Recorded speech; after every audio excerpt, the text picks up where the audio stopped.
Fajardo. Amen. Praise the Lord. Praise the Lord! Praise the Lord. Amen. God bless po natin sa mga ito. So, Andrea, po mga Panginoon. Lapakan natin ang ating mabait na Diyos. Parang napagod na kagad ah. Palapakan natin ang mahal na Panginoon. Dapat powerful. Amen. Pag nakita niyo yung kayo sabi niyo, nagagalak sa puso. Amen. Ibig sabihin, meron tayong accomplishment sa mahal na Panginoon. Diba? Napakabait. Kaya ang pinakamataas na pagpupuri, pagsamba, pagdadakila, pagluluwalhati ay para lamang sa ating dakilang Diyos na buhay, ang ating pinakamamahal na Jesus. Hallelujah. At pagbati po sa mga hinugugma, mga utol, kay Kristo, maayong aga, ganda ko, pagbati sa inyong tanan. Puri ng mahal na Panginoon. Malipay din ako sa makita ka mo. Saya ako sa makita mo. Amen. Sabihin, meron ako akong taksa-taksa. Diba? Taksa-taksa. Tama ba yun? Ano taksa-taksa? Unti-unti.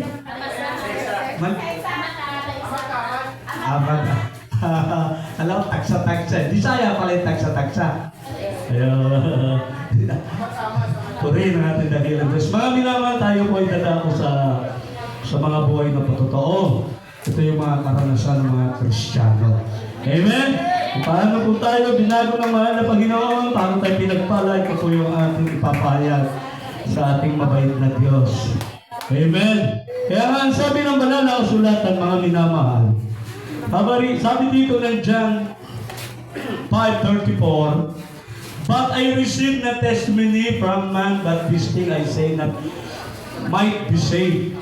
Dadapot ang patotoo hindi mula sa tao, gaya may sinasabi ko mga bagay na ito upang kayo'y maligtas. Ang patotoo ay hindi mula sa tao. Patotoo natin ay nagmumula sa ating pinakamamahal na Panginoon. Ito po yung ating ipapahayag. Amen? Sabi ng banal na kasulatan ng Awit 92, sa mabuting bagay ang magpasalamat sa mahal na Panginoon. Ito pala yung mabuting bagay, mga minamahal, yung ating mga karanasan, yung ating mga nakitang himala, kababalaghan sa buhay natin nang tayo po ay tawagin ng mahal na Panginoon sa paglilingkod sa ating dakilang Diyos.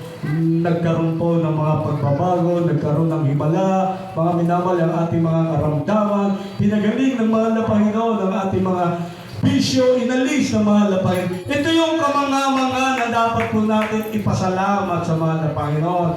Ito yung kadakilaan ng Diyos, yung bakit po tayo naglilingkod sa mahal na Panginoon, mga minamahal, upang tayo ay magpasalamat sa ating dakilang Diyos. Ito yung mabuting bagay na ating ipapasalamat sa mahal na Panginoon. Ito yung ipapahayag po natin. Kaya makinig po tayong mahina, mga minamahal, sapagkat nakakadaragdag po ng pananampalatayang nakikinig ng mga buhay na patotoo. Amen! Palakpakan natin ang ating dakilang Diyos.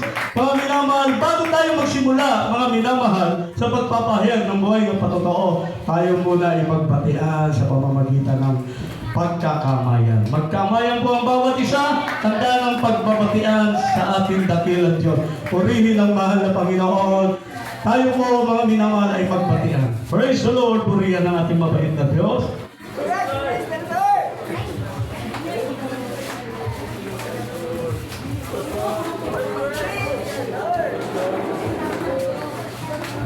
Praise the Lord po.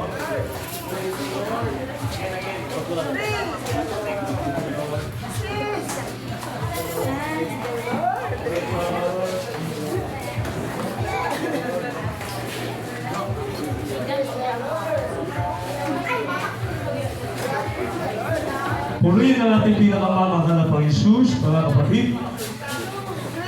Yan ay tanda ng pag-iibigan, ang pagpapatian ng bawat isang mananampalataya. Ipinakikita po natin sa bawat isa na tayo po ay umiibig sa ating dakilang Diyos. Amen? Kaya napakasarap po na tayo po ay lagi pong naglilingkod, lagi po tayong dumadayo sa gawa ng mahal na Panginoon.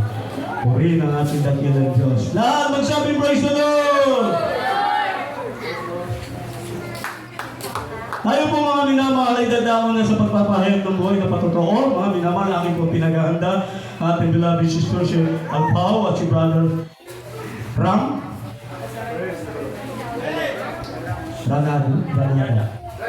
Ranyada. Tayo po panalangin na mainam para samahan po tayo ng ating mabait na Diyos upang maging pagpapala sa lahat ng makakapakinig ng mga buhay na patotoo.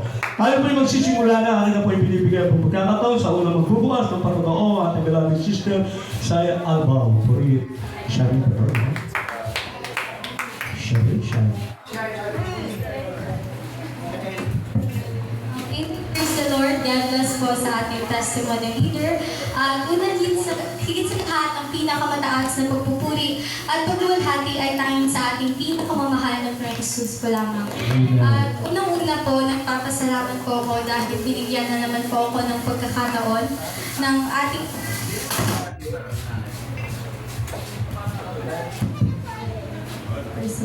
dahil nagpapasalamat po ako dahil binigyan na naman po ako ng pagkakataon na ihayag ang mga kabutihang ginawa ng ating pinakamamahal na Jesus sa aking buhay. Nagpapasalamat po ako, share ko lang po, nung last year pa po, nung linggo po kasi ng gabi, sobrang sakit po ng tiyan ko. Bigla po akong bumangon kasi biglang may pumitik po sa tiyan ko. Kaya sumakit po ng sobra na hindi ko na po kinakaya na to the point na sumisigaw na po ako sa sakit. Tapos tinawag ko po yung aking beloved father na sinabi ko po na sobrang sakit po ng aking tiyan. Siyempre, ang aking beloved father po ay hindi po alam ang kanyang gagawin. Kaya tinawagan niya po ang aking beloved lola na tapos sabi po ng aking beloved lola na dalhin na lang daw po sa hospital.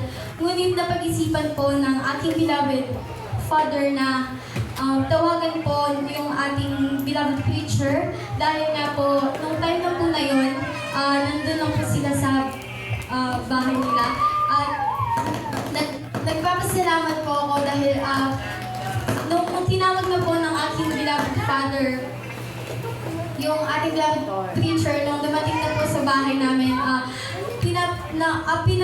pinalanginan po ako ng ating beloved preacher at dahil nga po sa kaawaan at sa kahabagan ng ating pinakamamahal na Jesus ay unti-unti po nawala ang sakit ng aking tiyan. Hallelujah. At nagpapasalamat din po ako nung last week lang po, may nangyari po kasi na parang napaka-traumatizing po para sa akin. Ngunit, nung nangyari po yun, nawalan po ako ng gana sa lahat. Pati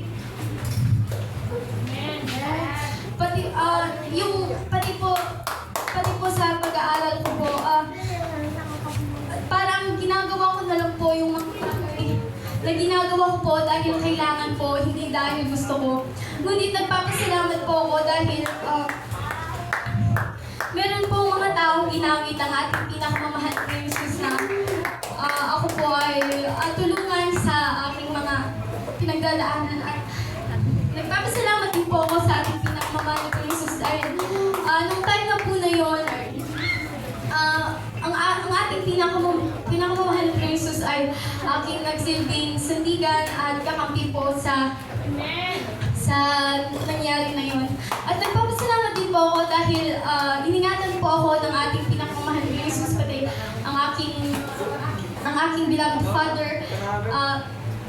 Nagpapasalamat po ako dahil nariyan pa rin po ang gabay at pag-ingat ng ating pinakamamahal na Jesus sa amin kahit na ano man po ang nangyayari. Hallelujah.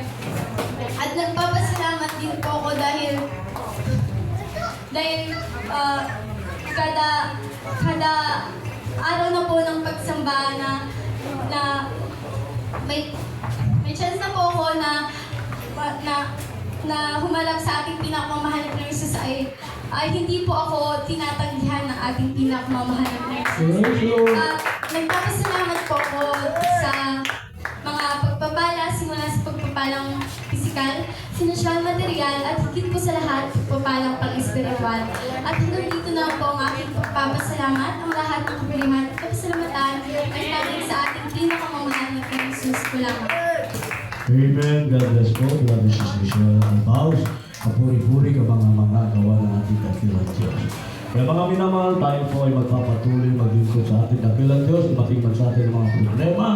Mga minamahal, sabi ng Diyos, mga minamahal, tumawag ka sa akin at ako'y sasagot sa iyo. Ako'y magpapakita sa iyo ng mga dakilang bagay na mahirap na hindi ko nalalaman.